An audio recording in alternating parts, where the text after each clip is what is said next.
post-divorce. You will explore the emotional, legal, and financial aspects of divorce from professionals who have guided others through divorce. For more information on this divorce workshop, contact SecondSaturdayWoodlands.com or call 832-375-0900. Thank you for listening to Lone Star Community Radio. This program was broadcasted and recorded live from the LSCR studios in downtown Conroe, Texas. Lone Star Community Radio is supported by listeners like you. Donate and sponsor today. For more information on getting involved with Lone Star Community Radio, contact us at lscrstudios@gmail.com or visit us online at www.irlonestar.com. You're listening to Lone Star Community Radio on 104.5 KCZWLP Conroe and 106.1 KZCCLP Conroe and worldwide on the irlonestar.com.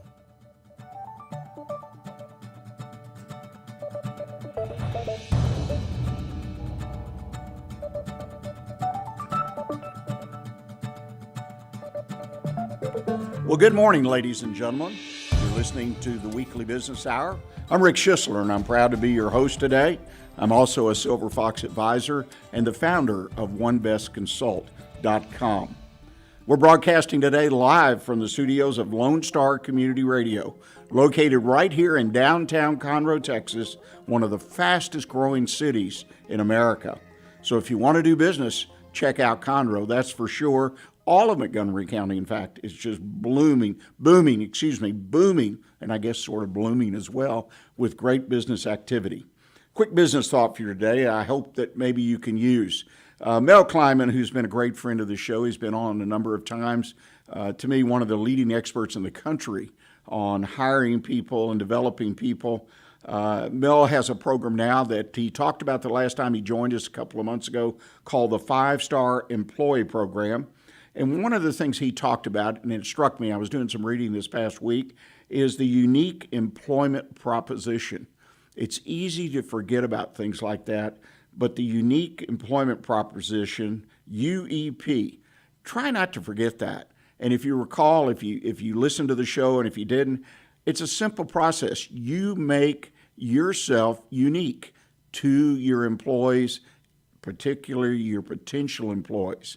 Give them a reason or reasons to come to work for you.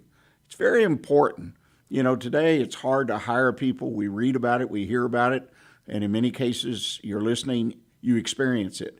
But if you can make your company unique, and there are lots and lots of ways to do that, it's not that difficult, but you've got to focus on that. So make yourself a true 5-star employee and adopt a unique employment proposition for your company today.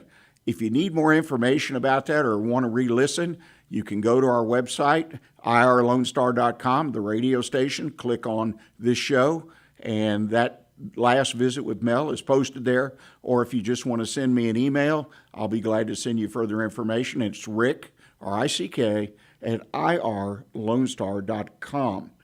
Well, the Weekly Business Hour, I'm proud to say, is where Montgomery County and businesses now throughout the world come to talk about the latest in business news, ideas to improve their business, and be part of conversations that can make a real difference in what they do in their businesses. And today, I think we've lined up a good show, but before we get started in the show itself, I want to remind you of a couple things. The show is broadcast live on YouTube and Facebook, so if you'd like to see us here on the show, then just go to Facebook or YouTube, find the Weekly Business Hour page, click on it, and you can watch as well as listen. And again, my email address, I want to make sure it's out there. Love to hear from people. If you've got a business challenge in your own business and want some advice, drop me an email. Again, Rick at irlonestar.com. And I respond. In fact, we have a mailbag segment, which we're going to talk about later today. Respond to someone's question on the air. So please drop me an email at rick@irlonestar.com. Well, now we get rolling on the show. The reason you're here today, I hope, and listening to us, I want to introduce our two wonderful guests that we have with us. We have Brenda Wetherbe, President, and Eric Standlee, Vice President of American Prudential Capital. And we're going to be talking about factoring and how it may be a good choice to finance your business. Welcome to both of you to today's show. Thank you. Well, the conversation I like to start with anyone who comes in our studio, give a little bit of a background, just a quick background on your business background, so the audience has a little bit of a sense of who you are. Brenda, why don't you lead off? Well, I started American Prudential Capital 34 years ago, and our whole focus and philosophy from the beginning was how do we build small businesses? How do we make them stronger? How do we make them healthier? And in the end, how do we make them bankable?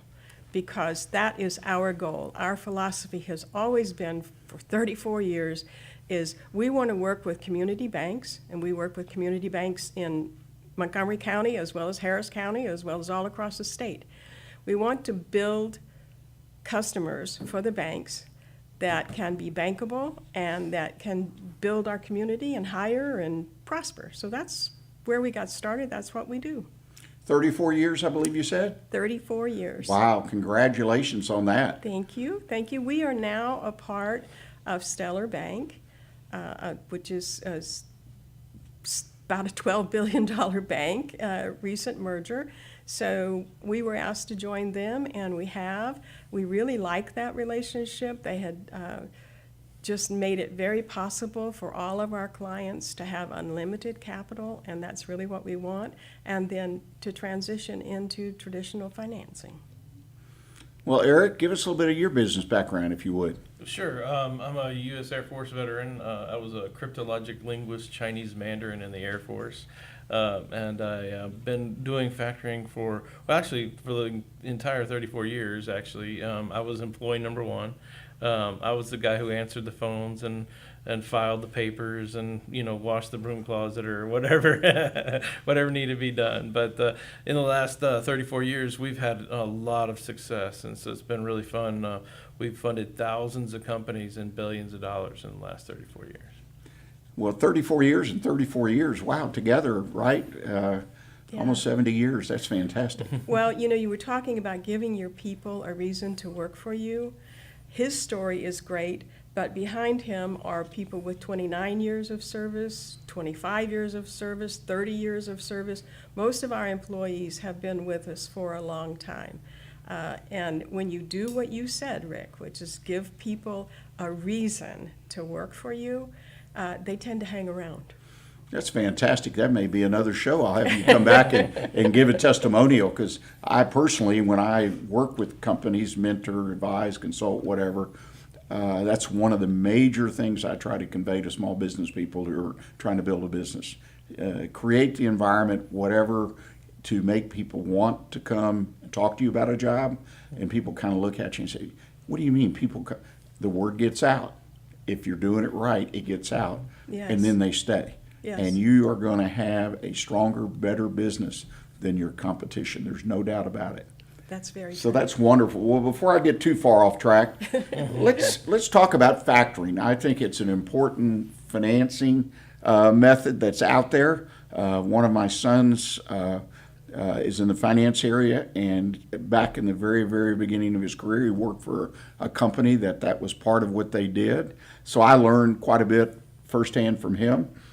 Factoring, and let's kind of just go through it. I know we've got some slides that we can put up, and the first question obviously is, and I'm going to let you all take turns however you want to answer the question. Okay. So what is factoring? Let's start and talk Okay. about it. Factoring goes back for centuries, and I think we can go to the slide that says what is factoring.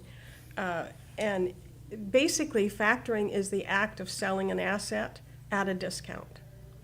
It's been around for centuries. It was very effective back in the day on the docks in Georgia, on the docks where they were bringing cotton into the warehouses, and they were waiting for a ship to come in to buy the cotton, and there was this row of factors, and it's even called Factors Row in Savannah, and it's where they would sit and buy the receivable that was going to be paid, and that's the origin of the phrase waiting for your ship to come in, because the cotton was sitting there and they were waiting for the buyer to come in, but the farmer needed to get back to the farm. So the ability to sell those receivables and get on back to the farm was key for the success of the cotton farmer. Well, it expanded from there. Factoring grew into transportation, it grew into textiles, and it grew into oil and gas eventually. And that's the stage of its growth where we came on board 34 years ago, was when factoring really started being effective for oil and gas service companies. And so that's where we got started, buying the receivable, giving the business owner cash so that they can go back and create more receivables, and then we wait for the invoice to pay. It's an interesting business. Like I said, I have a son that was in that business, and I learned a lot. And obviously, potentially just a great tool for businesses, particularly in the beginning of their life, so to speak, of growth. One thing you said early on when you introduced yourself, Brenda, was about the bankability. And so there's an end, there's a beginning and an end to this. And like you say, the end is we pass you on, customer, to a bank. And that to me is kind of unusual, and that's that relationship. Yes. What kind of relationship do you try to build with a customer? Because typically, if success is there for the customer, it's going to be temporary, so to speak. It is sort of. We bring the lending officer in as a part of the team from the beginning. So they know that they are connected with a lender within the bank, and we keep the lender informed. We help the lender understand their business, but the relationship that we build with the client is, first of all, one of trust. We have to trust them. They have to trust us. So we have to build that kind of credibility with the client. But we also give them advice. For example, we take startup companies, and like you, we advise them as they're getting started as to how they can build their business and how they can be successful. We have a recent story of a gentleman who came in, and he was just absolutely an idea only. And we sat, and he thought he was going to go this way, and we consulted with him and said, no, you really need to go this way. And now he's one of our best clients. But we took him from day one and taught him how to be in his business. He was a very bright person. He's doing a very good job, and we're really proud of him. But he's just one. I mean, we've done that over 34 years so many times. So the relationship we build is one of confidential advisor, one of trust, and one where they know that we have their best interests at heart, and we're not out just to make a buck. We are out to build a business for the community, for the business owner, for the bank. Yeah, that's a wonderful story, and the idea that you come right alongside of people, so to speak, and Yes. help them develop their business. Yeah. And again, I don't want to be repetitive, but it was always interesting. Then you pass them on to Yes. more traditional lending, if you will, being a bank. That's a success for us when Yeah. we've been able to do that, and we can do that in steps. For example, with the way that we do factoring with the bank, we can take a part of the receivables, and the bank can take the remainder of the receivables, so that we can do a blended relationship, so they can be getting the spike funding that they need from the factoring side, but they can get a traditional line in place as well. So it's like they start off the factoring only, they progress to a blended relationship, and then when they're ready, they move on to the bank line entirely until they get another spike in their growth, and then they come back in and use the factoring line. So we're with them the whole life of the company, but we take them to traditional lending as soon as we can. Yeah, it makes a lot of sense, and it's an alternative, like you say, and I missed that, was the fact that you, when they have, as you call it, a spike or a need, you can come back together, Yep. especially if you've built a good relationship like that, Yep. and be there to help them hit that next high point and keep moving, hopefully. Yeah. Well, you've got, why does a company, I know you've got a slide on this, Yeah. why does a company use factoring? We've talked about the startups, the people, I guess, that traditional banking is not available Right.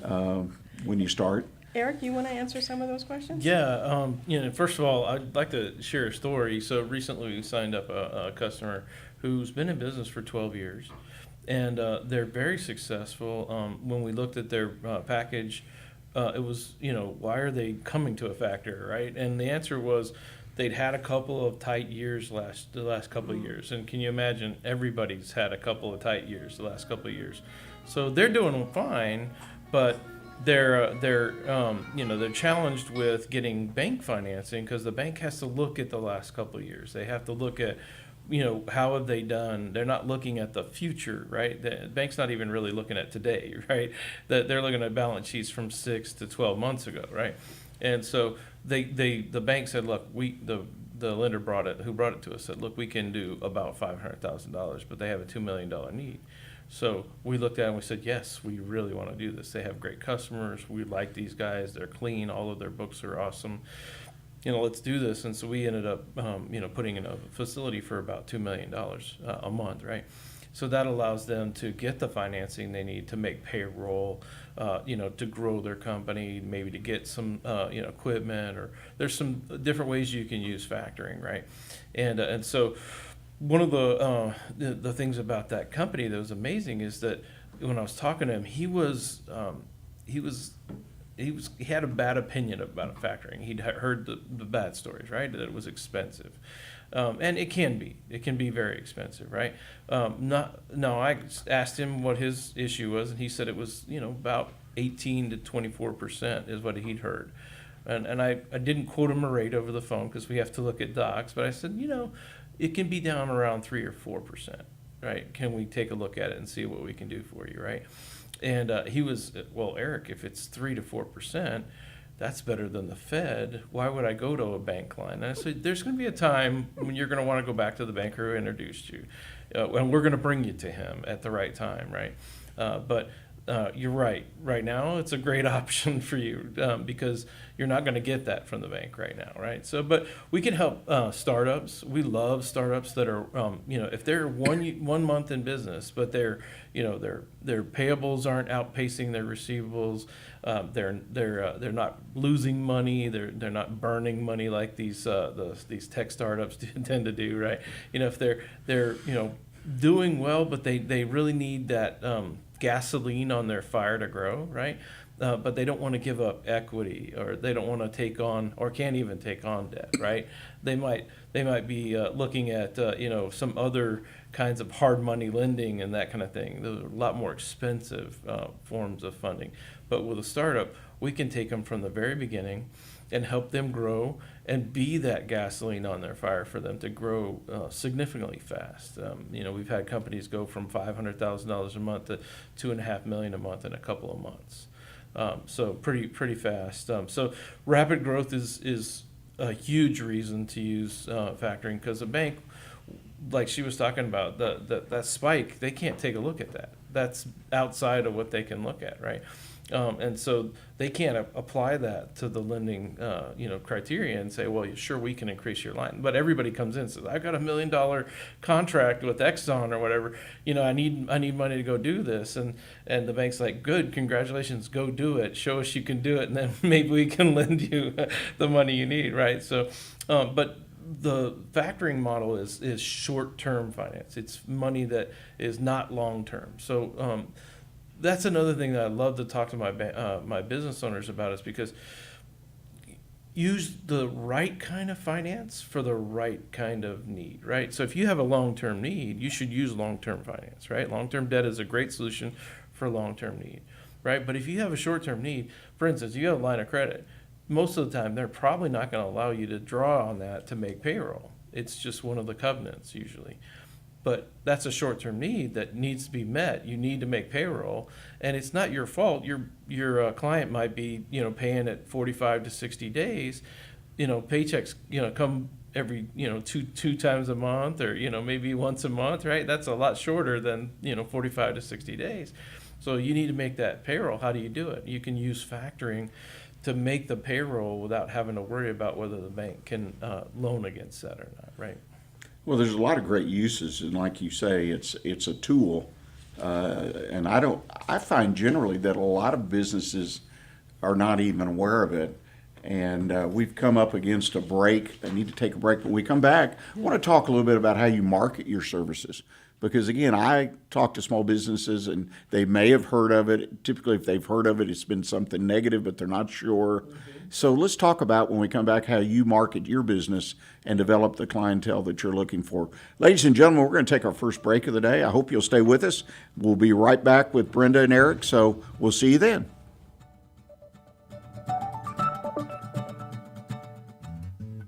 Lone Star Community Radio is looking for those who are interested in hosting their own talk show, with monthly and weekly slots available in Conroe's FM 104.5, 106.1, and on irlonestar.com. Start your own podcast, create your first YouTube channel, and be on TV.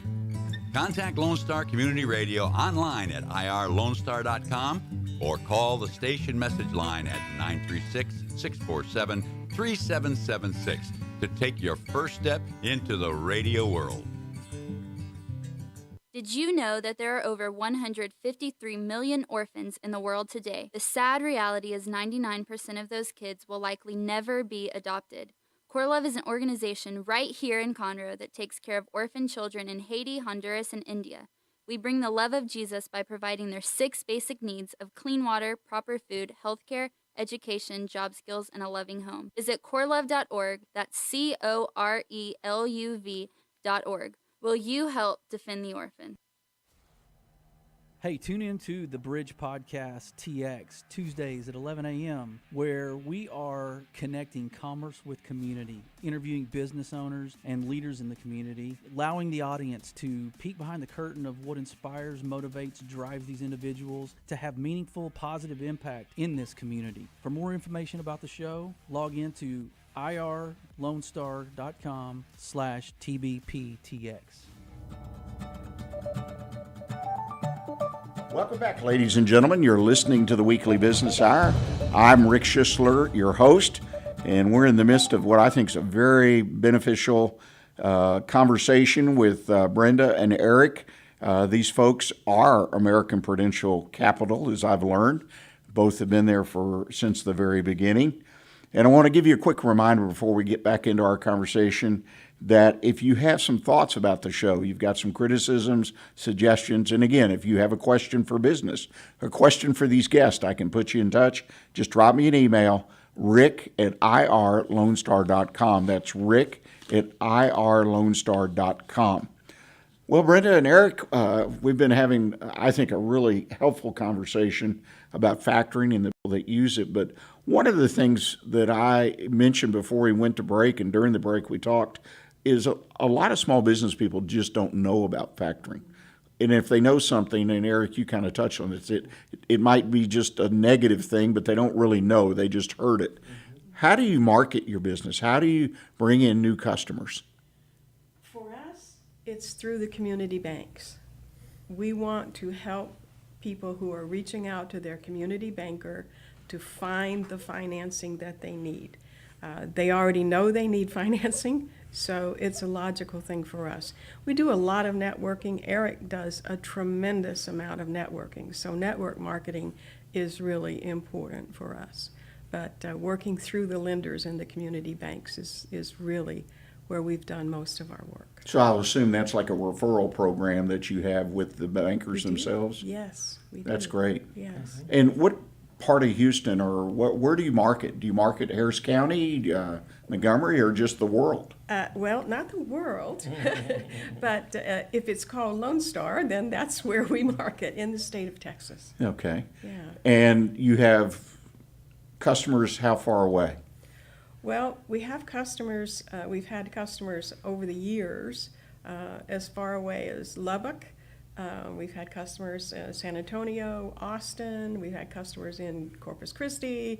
We've had customers in Beaumont. You know, we've had them pretty much all over the state. Well, I think the slide that was put up when we came back, kind of breaking down the market, and that's really interesting. And I assume that's statewide at Yes. least, or perhaps. Yeah. Any comments about that? That is interesting. The industry's really widespread. Yes. Yeah, when we first started in factoring, it wasn't quite that widespread. It has really spread out into construction, transportation, manufacturing, wholesaling, oilfield services, all the service industries, computer technology. So it reaches a lot of business segments. Now, is there any business segment that your firm will not consider for factoring? Is any particular industry or business off limits, so to speak? Yeah, we can't fund receivables that are Medicare, Medicaid related. Oh, sure. So that's, the government doesn't allow that. So that's kind of off limits for us. When I was last in touch with it, I also, with factoring had some real conversations, which has been some years ago. Construction industry was one, too, that a lot of people avoided, if I recall correctly. It was one that a lot of people avoided, and it is one that a lot of people still avoid. We work well with construction industries. It has to be non-bonded type of work, but we can work in the construction industry. That's an industry, because I've been in that industry back when, and it's an industry that I think factoring could really be helpful. Yes. Because you finish jobs and you do this and you just get slow paid, no fault of your own. I remember we finished a job one time and they did the final walkthrough and there were 0 items on the list, the punch list. Yeah. But it was a government job, federal government job. And it took 6 months and a trip to Washington to get paid. There was no dispute. It just was caught, and, so factoring for construction makes a lot of sense. Well, and you hit on something that's really important. While we can't do Medicare and Medicaid receivables, we can do the Department of the Navy, Department of Transportation, the Department of Army, whatever. We can do federal receivables. We have the right set up with the federal government so that they can pay us directly. So a lot of people can't handle federal receivables or government receivables or TxDOT receivables, but we can. Well, I got to believe that's a blessing. It is. Because when you're saying that, I'm just thinking bureaucracy, and I said, Yeah. if you've cut your way through that, know how to make that work, that's invaluable. Yeah. I hope if you're listening to the program and you work with governmental entities, particularly as she mentioned, the federal government and even TxDOT, you need to be in touch with these people. There's no doubt about it, because I'm sure there are not a lot of you around that do that. That's right. I'm guessing, but I suspect that's true. We were talking about relationships, and that's always intriguing to me, because business is really built around relationships. Yes, it is. Customers, vendors, advisors, all kinds of relationships. You've got a relationship that at first glance, as I mentioned, short term or with a defined term, but you corrected me in a way. You said, no, it's really long term, because businesses will hit down the road. They'll get, as you called, a spike. What does your typical relationship look like, as far as how does it typically, somebody comes in, they can use the factoring, their business is growing. How long before they transition, say, to a traditional bank, either partially or completely? Yeah. I think it usually happens within the first 18 months, 18 months to 2 years. We have had clients go into traditional or partly into traditional and a part in the factoring, and then withdraw from the traditional and move back into factoring because of the speed with which we're able to fund them. We move so rapidly that it startles people. For example, they can come in and apply on Monday, and depending on the industry and whether their documents are good and all of that, I mean, they could be funded by Friday. We move very quickly. And so some companies find that ability to quickly access money without so many requirements is preferable for their industry. We had a guy who was into trusses, commercial trusses, and he went into a traditional line. And I'll never forget the phone call when he called. He said, Brenda, if you'll take me back, I will never leave again.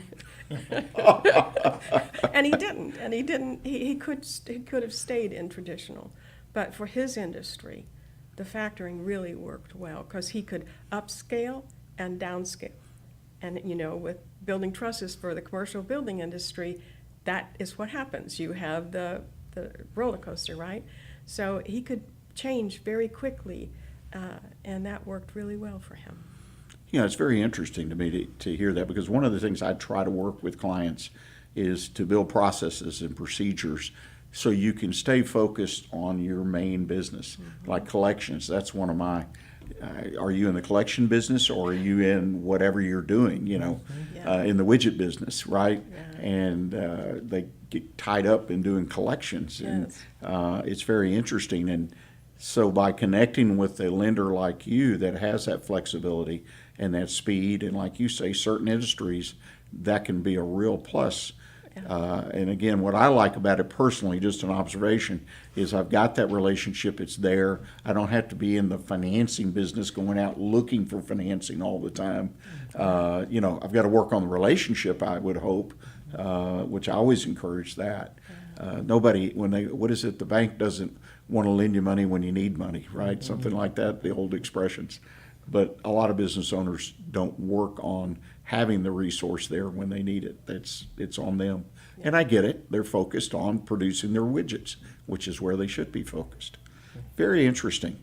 What else about factoring do people need to understand in general that would make it clearer to them about what factoring's all about?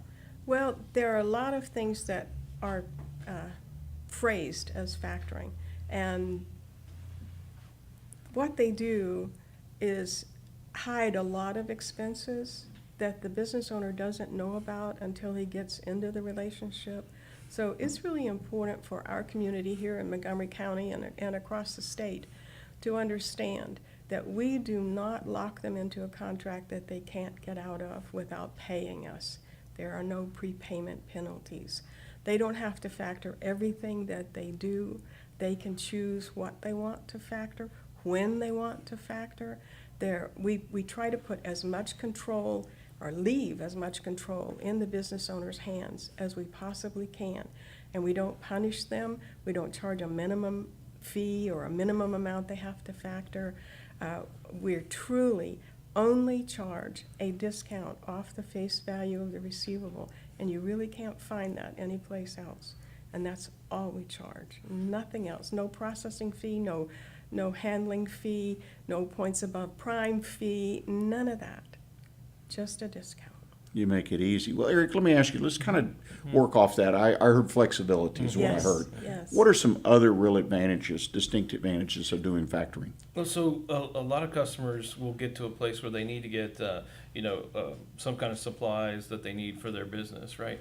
And they can't get that bank line or whatever. Factoring can be there to help them make that, get those supplies, right? So they can be, just like they can get a discount if they paid cash for those kind of things, they can use us instead to get that discount and go ahead and move forward and get their business growing. It really gives them flexibility to do whatever they need to do, right? So if they need to grow and they've got the receivables, they can sell it to us and they can use that to grow as fast as they want to grow. And if they need to stop, they don't need to be factoring with us. We will tell them they don't need to factor with us. They can wait until they need us again. And it's a great flexibility for them to take a breather and not have to worry about that. But if they have a long-term debt, those payments are there no matter what, right? The cycle goes down and they still have those payments, right? With us, it's kind of built into the cost of doing business, right? The trust company that she was mentioning, he did that. He built the cost right into the cost of doing business. So if he used us, he didn't feel it. If he didn't use us, it was a bump in his income, right? So it can be a great flexibility for them. I was curious, on a month-to-month basis, if I'm a client of yours and I'm doing the right things, you got a good relationship, it's all working, how often do you have contact with those individuals?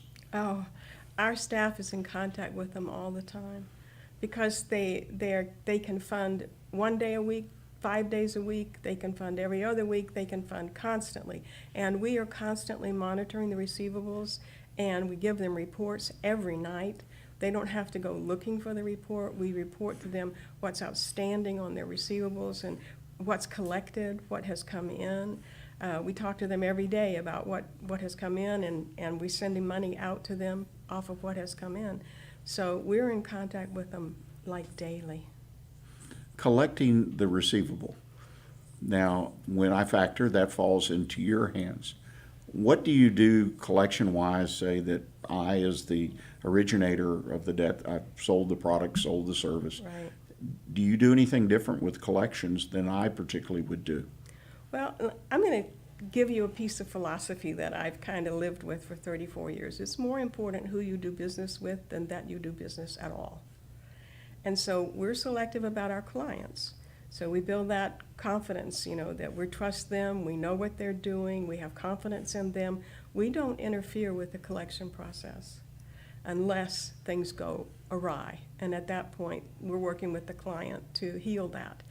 But mostly, we work with the client. If things are getting behind, we're talking to the client so that the client maintains the open channel with the customer. You know, we work with all the majors in the whole state. All the major corporations pay us directly. So we have those relationships in place. But we want our clients to keep their relationship with their point of contact very clear. So they don't turn over the collection to you. You let them continue to do it. Yes. But you oversee it. Yeah, we oversee it. And you know when something's stretched out too far that. Yeah, and we're going to reach out to them and say, hey, you guys, have you looked at this invoice? Because it's like getting really out there. And they'll pick it up from there. So they rely on us to keep them on point, and the daily reports that we give them, we give them advisories. We send out advisory letters, say, hey, you know, you need to look at this one, you need to look at that one. So you're there as an advisor. Yes. As you use that word, and I think that's wonderful. And there's one more thing too. We check credit for the customers. So a lot of times small businesses don't have a credit department. They have no ability to, they don't even know that they can check sometimes the credit of their customers. I had a customer come to me, he was like so proud that he was doing business with Chesapeake, for instance, when Chesapeake was on TV and it was all in the news, right? And I was like, well, that might not be a good thing for you right now. You might want to let us check credit on that for you. Well, I think that you're right about that. That's invaluable. And again, I work with small business clients, and that my expression, as I mentioned earlier, you know, you're not in the collections business. You're not, you know, AR. You've got to develop process procedures, or, in a sense, a partner in a factoring company, somebody that will at least guide you, because they tend to get, you know, emotional and get involved in it. Next thing you know, you've got to sue somebody to collect a debt that nobody disputes. And I just shake my head. I'm doing that right now with one client. There's no dispute. There's nothing. But it's drug out for 2 years. Let's talk about the pandemic just for a moment, because that's 2 years that are kind of a blip in the screen. Right. Your business during the pandemic, was it up or down or pretty much the same? Well, in the early part of the pandemic, we were down like everybody else because everything shut down. And so, you know. So there was just no commerce going on. Just no commerce, you know. So that was for everybody a bad time. But now, during the later part of the pandemic and then all into now, businesses, because they lost money during 2020 and 2021, their borrowing base with the bank is kind of out of kilter. You know, their financial statements are kind of out of kilter, and they're a good business, and they survived the pandemic, but now they're in the rebuilding stage. So pretty quickly after business commerce started again during the pandemic, our business picked up because those people couldn't borrow what they needed, and they had to have a source in order to recover. Yeah, it was an interesting time, and as I mentioned, I mentor businesses, and at least the ones that I work with here in Montgomery County, small businesses, they all did well. I mean, their sales continued to grow during the pandemic, and they were in a variety of businesses, a lot of consumer businesses, but still they grew, which was some cases was really amazing to me. Now they're really, 2022 is just, you know, 20% or more. In 2023, they think will be at least 20. Yeah, that's pretty good sales growth for a small company, grow 20+%. So it's all going. Speaking of that, Montgomery County, I warned you, I sent you a note, crystal ball time. What do you see? I mean, you're working with businesses in Montgomery County. You've got a unique perspective, in my opinion.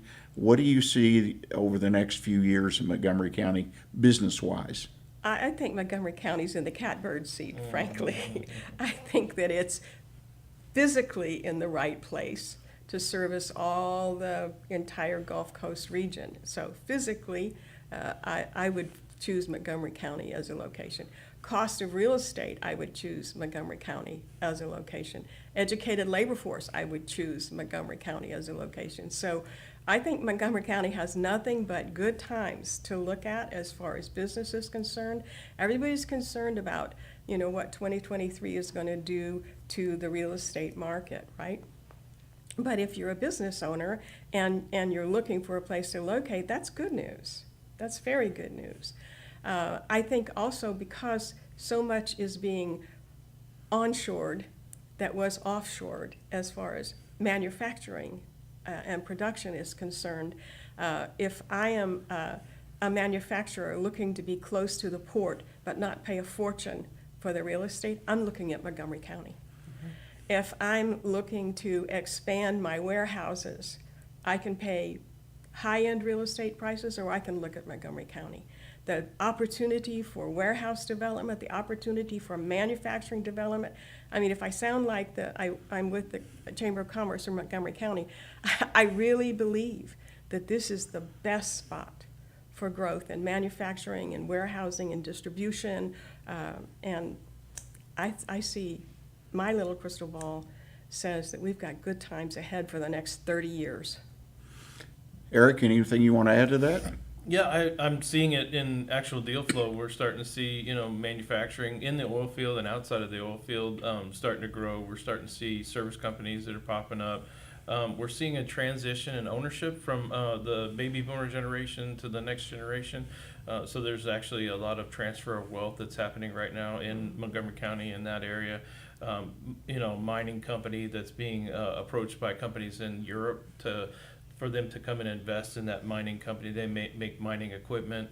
We're seeing a lot of interest in the area because of the strategic place that Montgomery County and Harris County and the Houston area all are in a great place right now.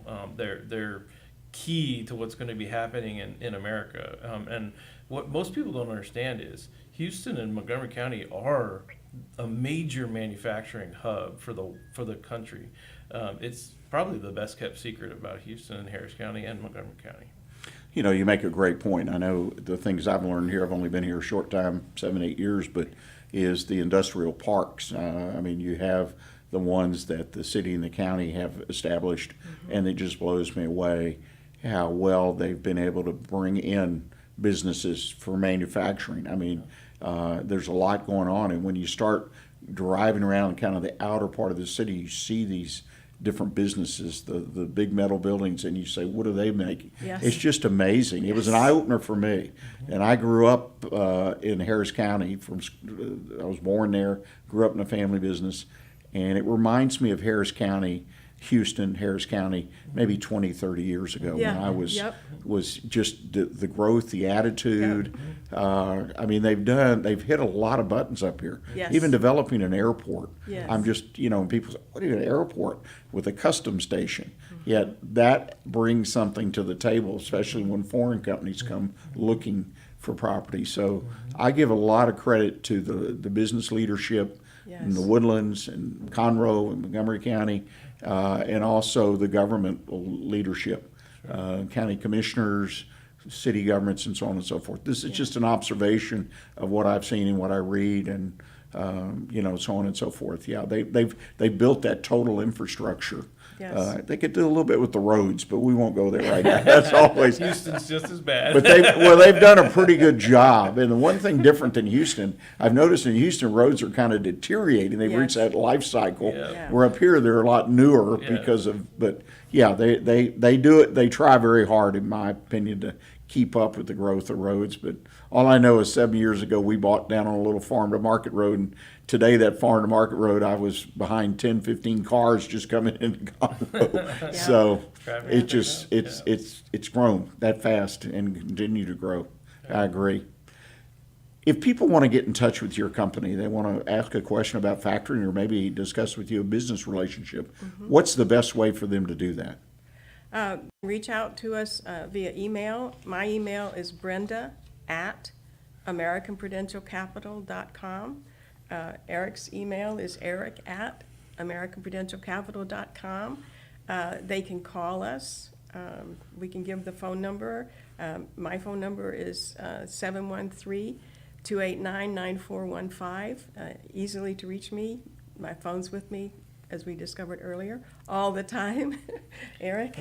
And you can go on the web, AmericanPrudentialCapital.com. You can actually find us on Google Maps as well. A lot of people will call us right off of Google Maps.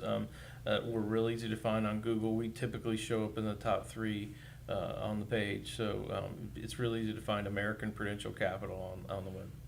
Well, I can't thank you all enough. This has been wonderful. I've learned a few more things about factoring and even feel stronger that it potentially is a tool that every business that is growing or wants to grow should have in its toolbox and can help it reach its goals. Absolutely. In a cost-effective way, and I appreciate that so much. Well, ladies and gentlemen, we're going to take our bottom of the hour break. Before we do, I want to remind you that a podcast, videocast of today's program will be posted on Wednesday of this week. It'll be out there all over social media, also here at the radio station, irlonestar.com, but on Facebook, YouTube. So if you missed something or you potentially want to share something you heard, we would appreciate it. So check us out, the pod videocast Wednesday of this week. Second half of the show, as I promised, got a mailbag item that was sent in by Sam. He says, how can I make myself and my business more attractive in the digital world? Well, that's a big, broad question, but I'm going to offer several ideas that, to me, if you'll take those and run with them, they should give you somewhat of a boost in your appearance out there and availability in the digital world. And I'll close today's program with my one best consult tip of the week, how to build a world-class employer. So stick around with us, and we'll be right back with you.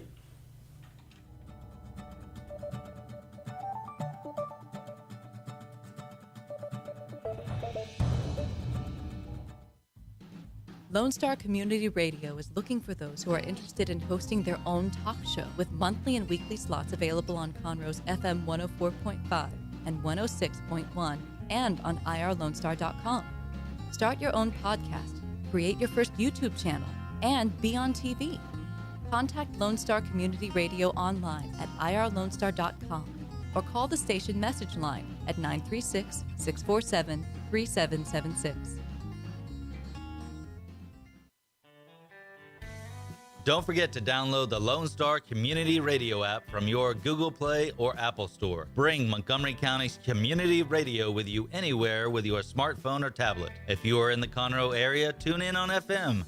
That's Conroe's FM 104.5, 106.1. If you are on the computer, bookmark irlonestar.com as your internet radio station. A Lone Star Community Radio. Broadcasting 24/7 from the heart of downtown Conroe, Texas. Hey, tune in to the Bridge Podcast TX Tuesdays at 11 a.m., where we are connecting commerce with community, interviewing business owners and leaders in the community, allowing the audience to peek behind the curtain of what inspires, motivates, drives these individuals to have meaningful, positive impact in this community. For more information about the show, log into irlonestar.com/TBPTX. Is there someone you know who is hooked on vintage aircraft? Follow the Commemorative Air Force and its fleet of World War II planes, including the mighty B-17 Flying Fortress Texas Raiders, which is based in Conroe, Texas. Texas Raiders tours locally and all around the United States, offering the public a chance to put their hands on aviation history. What could be a more perfect gift than a flight on a historic B-17? Taking to the sky on the iconic bomber is an experience that will never be forgotten. For the touring schedule, reservations, or more information, go to b17texasraiders.org or call 855-FLY-A-B-17. Don't forget to download the Lone Star Community Radio app for your Google Play or Apple Store. Bring Montgomery County's community radio with you anywhere with your smartphone or tablet. If you are in the Conroe area, tune in on FM. That is Conroe's FM 104.5, 106.1. God's Garage is a 501c3 that repairs and gives away cars for free to single moms, widows, and wives of deployed military. You can help God's Garage by donating a vehicle, volunteering your time, or by monetary donation. God's Garage is located at 2106 East Davis, Conroe. If you'd like to learn more about God's Garage, visit our website at godsgarage.org. Or you can contact us, and we would be glad to come and make a presentation to your group. Hey y'all, It's DJ Mike from Dance Time in Texas. Join me Monday through Friday at 8 a.m. as I count down the top 10 Texas Red Dirt songs that are packing the dance floor. I'll be featuring local artists and the story behind the hits, shows in the area, as well as new songs that make you want to dance. It's Dance Time in Texas with DJ Mike on Lone Star Community Radio, 104.5 KCZW and 106.1 KZCC, Conroe, Texas, or online, irlonestar.com. Lone Star Boxer Rescue is a nonprofit organization serving Montgomery County and surrounding areas, dedicated to the health and well-being of the boxer breed. Lone Star Boxer Rescue is run and managed 100% by volunteers since 1999. Our main objective is to rescue, rehabilitate, and rehome boxers that come to us from many sources, including local animal shelters, owner surrenders, and strays. For more information about Lone Star Boxer Rescue, visit our website at lsbr.org.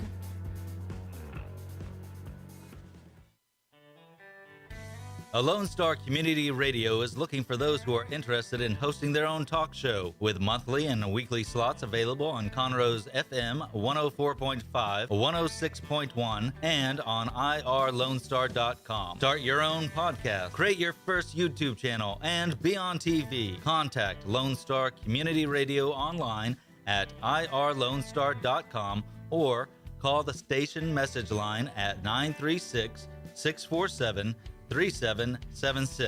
to take your first step into the radio world. Welcome back, ladies and gentlemen. You're listening to the Weekly Business Hour. Rick Schissler here. I'm your host. I hope you've enjoyed the program so far. Engineer informed me that we just have a little bit of time left today, so I'm going to have to get through some subjects, and I don't like to rush things. So what we're going to do our mailbag segment, as I mentioned before the break. We got an inquiry from Sam H. How can I make myself and my business more attractive in the digital world? I'm going to give you some general ideas. This is a subject that many books have been written about, but hopefully provide a little direction to Sam and maybe some others that are listening in. And I'll hold on to that tip of the week conversation about how to build a world-class employer until we visit again next week.